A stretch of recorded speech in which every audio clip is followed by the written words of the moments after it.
Massive protests are being seen across Israel right now after Israel's security cabinet approved a plan from the prime minister to expand its military operation in Gaza and take full control of Gaza City. Benjamin Netanyahu explained the objective of this escalation this way. In order to assure our security, remove Hamas there, enable the population to be free of Gaza, and to pass it to civilian governance. That is not Hamas and not anyone advocating the destruction of Israel. An Israeli source tells CNN that the goal is for the first phase of the plan to be complete by October 7th, the two-year anniversary of the Hamas terror attacks that started this war, a deadline chosen intentionally for its symbolism. That plan will include the forced evacuation of about 1 million Palestinians from northern Gaza to the southern part of the enclave. The move is drawing criticism from around the globe as the humanitarian crisis in Gaza worsens by the hour. The families of the Israeli hostages released a statement calling the plan a colossal catastrophe, adding the only way to bring the hostages home is through a comprehensive deal, no more futile war. CNN's Matthew Chance is in Jerusalem with much more on all of this. Matthew, what are you learning?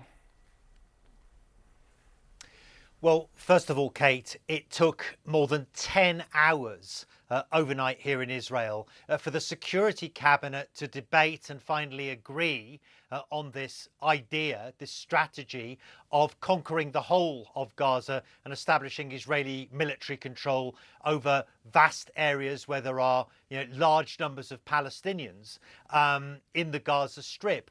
And the fact that it took so long to get to that point is a reflection of just how much division there is in the Israeli government and, by extension, how much division there is in the Israeli public about whether this is the right way forward or not. Certainly, it's something that Benjamin Netanyahu, the Israeli Prime Minister, has been pushing hard for.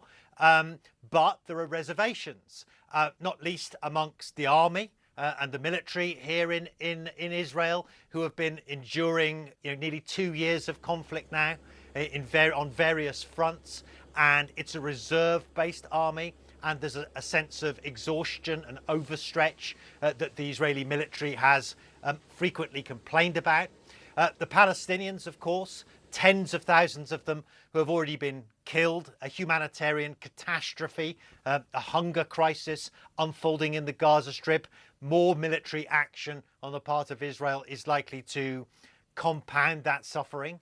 And so that's one of the reasons why there's been such international condemnation as well. But also the hostage families. There are still, I think, 50 people who are being held inside the Gaza Strip, who were taken hostage on October the 7th, 2023. 20 of them are still believed to be alive. And the hostage families, as well as the vast majority of Israelis, according to the most recent opinion polls, very much want an end to the war, an end to the fighting, a return to normality, and of course the return of those people back home. But there is one group of people inside Israel that want the military campaign to expand. They want it to be doubled down on. And that's the sort of far right elements of Benjamin Netanyahu's coalition, who have said they want to basically conquer Gaza. They said they want to establish Jewish settlements in Gaza as a way of destroying Hamas and retrieving the hostages that way. I mean, they're not the majority in the country, but they do hold significant cards in Benjamin Netanyahu's fragile coalition. If they withdrew their support, that coalition would fall. And so the fact that Netanyahu now is pushing for an extension of the conflict is again raising all these allegations inside Israel that this is a politically motivated move, that is extending the war for his own political benefit to preserve his political coalition. And so it's into that sort of fractured environment that this decision to conquer the whole of Gaza has been taken. Do you get the sense that this is potentially a negotiating tactic to put pressure on Hamas, or do you think Israel will actually go through with this? Well, it's a good question, because unlike war games or simulation games, once this begins, everyone loses control over the how it evolves.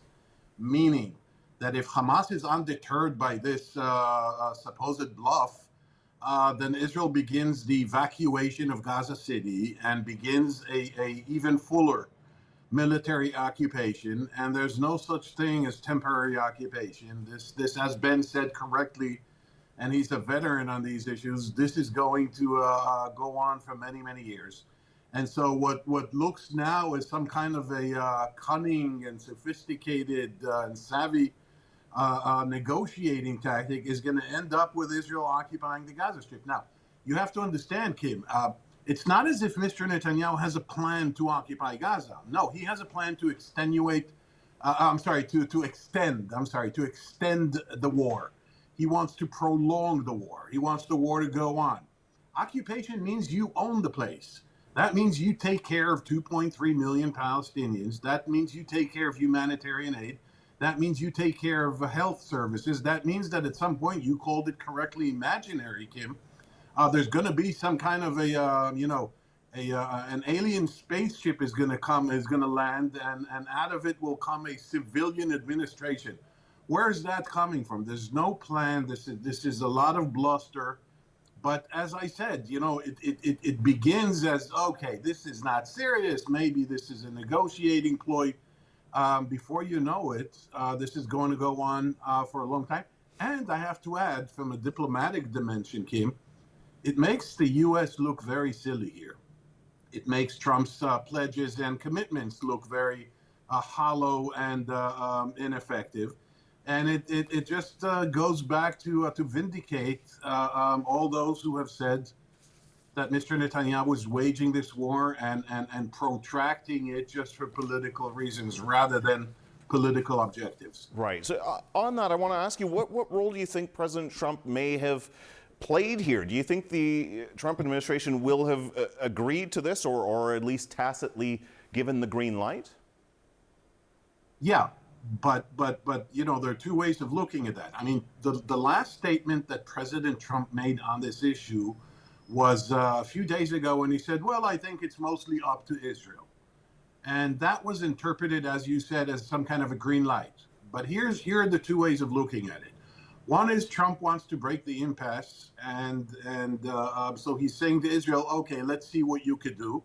What you haven't succeeded in doing for 22 months, almost 23 months, almost 2 years, you think you can do now, but be my guests. Okay, that's one way of looking at it. The second is that Trump is basically saying, I've had enough, plague on both your houses. I have other things to deal with. I'm meeting Putin next week on the issue of Ukraine. I have the tariffs to manage. I have domestic issues in America. I don't care, meaning that Israel will be left owning Gaza, and that green light is going to turn very sour and very burdensome. Well, yeah, especially, I mean, as you sort of touched on here, if you rule out both Hamas and especially the Palestinian Authority running Gaza, I mean, you ask the question, who exactly is supposed to govern some 2 million Palestinians, and why would Gazans accept them? They won't. Yeah. They won't. Which is why Ben Wiedemann was absolutely on the money when he said this is a quagmire in the making. We're looking at a slow motion development of a quagmire.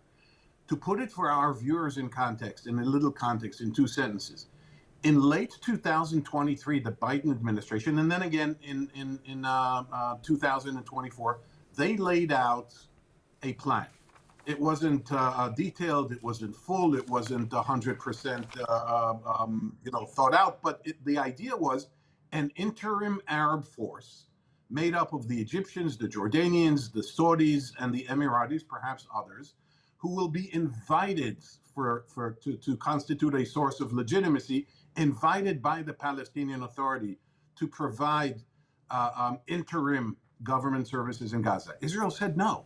Now, without the Palestinian Authority, as you just pointed out, these Arab countries will not set up any interim force, let alone invest the 70 or 80 billion dollars that are required for the reconstruction of Gaza. If you put aside Trump's fantasy and silly idea of turning Gaza into a Riviera whatever that was in February. So right now we're just looking at the continuation of the war, and we're basically looking. Look, what the chief of staff said, Kim, is not just that we're sacrificing the hostages. He basically said we are going to control Gaza, and I, the IDF chief of staff, I'm not sure we're prepared for this. Do you understand, you gentlemen in the cabinet? Do you understand the repercussions? Do you understand what all this means? The answer is probably not. Yeah, really appreciate you getting you to break down all of this for us. Alon Pinkas in Tel Aviv. Thank you so much.